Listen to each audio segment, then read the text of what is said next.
রাজীব বাস্কির স্বপ্নের পথ। মালদা জেলার এক ছোট্ট গ্রাম, চারপাশে কাঁচা রাস্তা, সবুজ ধানক্ষেত আর সরল মানুষে ভরা সেই গ্রামে জন্ম রাজীব বাস্কির। পরিবার খুব গরিব, কিন্তু রাজীবের মনটা ছিল স্বপ্নে ভরা। ছোটবেলা থেকেই নাচতে খুব ভালোবাসত সে।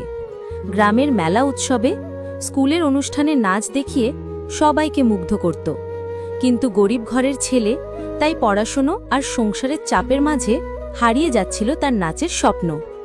একদিন রাজীব ঠিক করল, সে শুধু নাচ নয়, গানও শিখবে।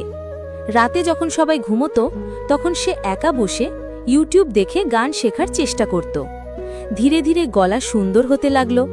তারপর একদিন পুরনো একটা ফোনে নিজের গান রেকর্ড করে ফেসবুক আর ইউটিউবে আপলোড করল।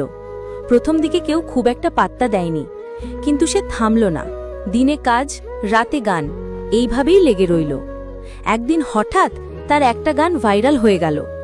হাজার হাজার মানুষ গানটা শুনে প্রশংসা করতে লাগল। তারপর ধীরে ধীরে তার গান ছড়িয়ে পড়ল সারা বাংলায়। আজ রাজীব বাস্কির ফেসবুক আর ইউটিউবে লাখ লাখ সাবস্ক্রাইবার। তার গান এখন শুধু গ্রামের নয়, শহরের মানুষও শোনে। গ্রামের ছোট্ট রাজীব আজ অনেকের প্রেরণা। তবু সে ভুলে যায়নি তার শিকড়।